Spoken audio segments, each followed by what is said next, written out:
पुराने समय की बात है।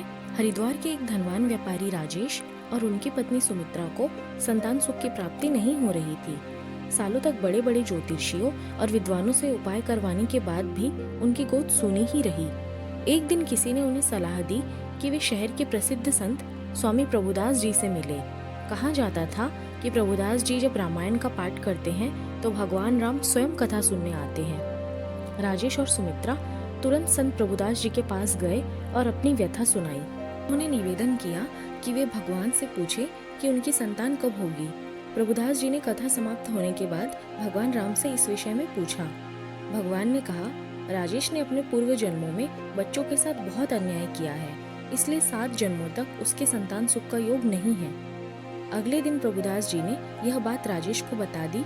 यह सुनकर राजेश और सुमित्रा मायूस हो गए और इसे भगवान की इच्छा मानकर घर लौट आए। कुछ समय बाद एक दिन उनके घर के बाहर एक संत भिक्षा मांगने आए। संत ने कहा, मुझे भिक्षा दो, फिर जो मांगोगे वह मिलेगा। सुमित्रा ने संत से कहा, गुरुजी, मेरे भाग्य में संतान नहीं है। संत मुस्कुराए और बोले, तू मुझे 1 रोटी देगी तो तुझे 1 संतान का सुख मिलेगा। सुमित्रा ने यह सुनकर श्रद्धा से संत को 2 रोटियां दी। संत ने आशीर्वाद दिया, जा, तुझे 2 संतानें प्राप्त होगी। यह सुनकर सुमित्रा और राजेश दोनों चकित हो गए, पर संत के वचनों को सुनकर उनके मन में एक भरोसा जाग उठा और सच में 1 साल बाद सुमित्रा ने जुड़वा बच्चों को जन्म दिया। कुछ सालों बाद संत प्रभुदास जी उस इलाके से गुजरे और राजेश के घर के बाहर खेलते बच्चों को देखकर चौंक गए। उन्होंने राजेश से पूछा, ये बच्चे किसके हैं? राजेश ने गर्व से बताया, स्वामी जी, ये मेरे ही बच्चे हैं।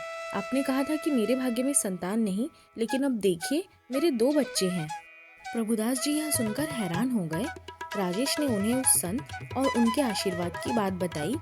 उस दिन प्रभुदास जी ने कथा के दौरान भगवान से पूछा, प्रभु, आपने कहा था कि राजेश के भाग्य में संतान नहीं है, फिर ये कैसे हुआ?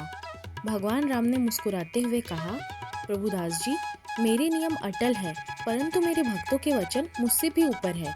संत ने उसे संतान सुख का आशीर्वाद दिया और मुझे अपने भक्ति के वचन की रक्षा करनी पड़ी।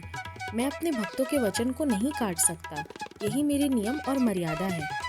मित्रों, इस छोटी सी कहानी से हमें ये सीखने को मिलता है कि भले ही आपके भाग्य में कुछ न लिखा हो, पर यदि संत की कृपा आप पर हो जाए तो आपको वह सब मिल सकता है जो आपके भाग्य में नहीं है। इसीलिए संत के वचनों पर विश्वास करें और उनकी कृपा पाने का प्रयास करें। अगर आपको ये वीडियो पसंद आया हो तो इसे लाइक और शेयर करना ना भूलें। चैनल को ज़रूर सब्सक्राइब करें।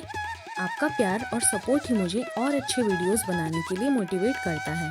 तो मिलती हूँ आपसे एक नए वीडियो में। धन्यवाद।